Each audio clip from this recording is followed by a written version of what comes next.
সোয়াবিনের কোপ্তা কারিটা একবার এভাবে বানিয়ে দেখবেন, খেতে কিন্তু খুবই ভালো হয়। অনেকেই আছে মাছ, মাংস, ডিম কিছুই খায় না কিন্তু সোয়াবিন খেতে পছন্দ করে, তারা কিন্তু এভাবে সোয়াবিনের কোপ্তা কারিটা একবার বানিয়ে নিতে পারেন। তো সোয়াবিনের কোপ্তা কারি বানানোর জন্য আমি কিছুটা পরিমাণে সোয়াবিন নিয়ে নিয়েছি, ওই 1 কাপ মতো সোয়াবিন নিয়ে নিয়েছি। সোয়াবিনটাকে এবার গরম পানিতে ভিজিয়ে রাখবো। এখানে আমি একদম পানিটাকে খুব ভালো মতো গরম করে নিয়েছি। এবার এটাকে 10 মিনিটের মতো ভিজিয়ে রাখবো।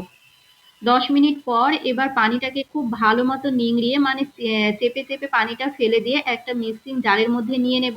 10 মিনিটে কিন্তু সয়াবিনটা অনেকটাই নরম হয়ে গিয়েছে আর ফুলে ফেপে উঠেছে, আপনারা দেখলেই বুঝতে পারছেন। এই তো পানিটাকে কিন্তু যতটা পারবেন এইভাবে চেপে চেপে নেবেন। এবার এটাকে খুব ভালো মতো করে পেস্ট করে নিতে হবে। সয়াবিনের পেস্ট দিয়ে দিলাম, মানে সয়াবিনটাকে মিক্সিং জারের মধ্যে পেস্ট করে নিয়েছিলাম সেটাই দিয়ে দিলাম। খুব সুন্দর মতো করে ব্লেন্ডারে ব্লেন্ড করে নেবেন। এবার এখানে দিয়ে দেব একটা সেদ্ধ করে নেওয়া আলু। আলুটাকে আমি একটা আলু দিয়েছি, যেহেতু সয়াবিনের কোয়ান্টিটি কম সেই কারণে আমি একটাই আলু দিয়েছি। আলুটাকে খুব ভালো মতো সেদ্ধ করে নিয়ে এইভাবে গ্রেটার দিয়ে গ্রেট করে নিতে হবে। আলুটা এইভাবে গ্রেটার দিয়ে গ্রেট করে নিলে কিন্তু দানা দানা ভাবটা থাকে না, খুব ভালো মতো ম্যাশ হয়ে যায়। সে কারণে এইভাবে চেষ্টা করবেন গ্রেটারের সাহায্যে গ্রেট করে দিতে। এবার কিছু মশলা আমি অ্যাড করে দেব। দিয়ে দেব 1/2 টেবিল চামচ হলুদ গুঁড়ো, 1/2 টেবিল চামচ লঙ্কার গুঁড়ো, ঝালটা অবশ্যই আপনাদের পছন্দ মতো দেবেন। 1/2 টেবিল চামচ দিয়ে দেব জিরের গুঁড়ো, আর এখানে 1/2 টেবিল চামচ দিয়ে দেব গরম মশলার গুঁড়ো। দিয়ে দেব টেস্ট অনুযায়ী লবণ,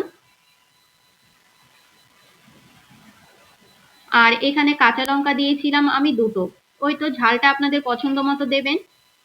আর কোডিং এর জন্য বেসন দিয়ে দেব 2 থেকে 3 টেবিল চামচ, মানে ওই 3 টেবিল চামচ আমি বেসনটা দিয়েছিলাম।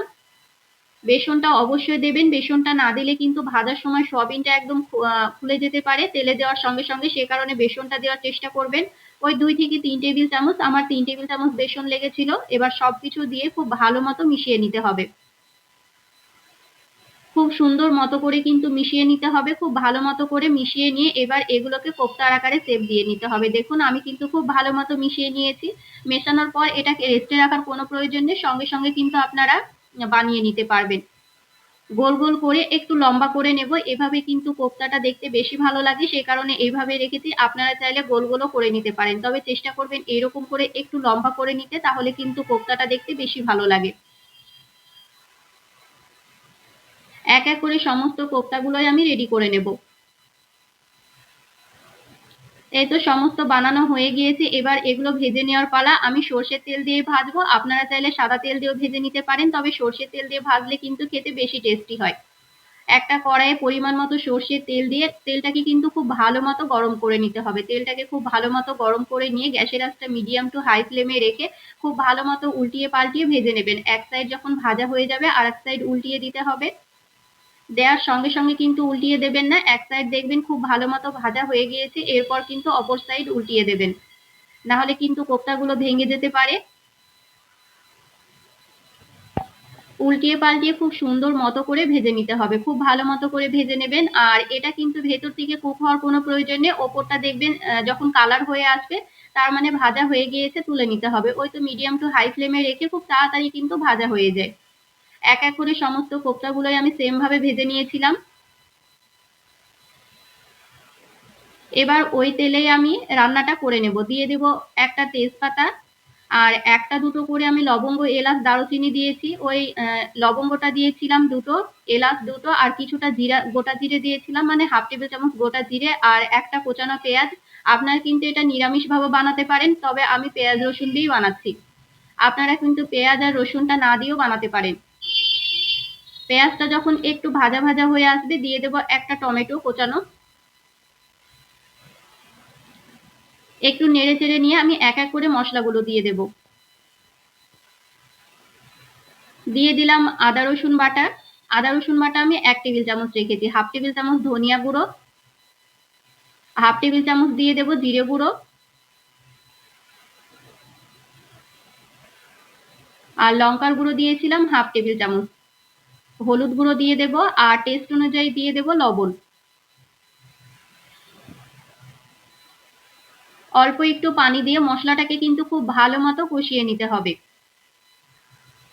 3 থেকে 4 মিনিট মশলাটাকে খুব সুন্দর মতো করে কষিয়ে নিতে হবে। যেহেতু এটা পরবর্তীতে বেশিক্ষণ ফোটানোর প্রয়োজন নেই, সেই কারণে চেষ্টা করবেন মশলাটা যেন খুব ভালো মতো কষানো হয়, মশলার এক্সট্রা গন্ধ একদমই না থাকে।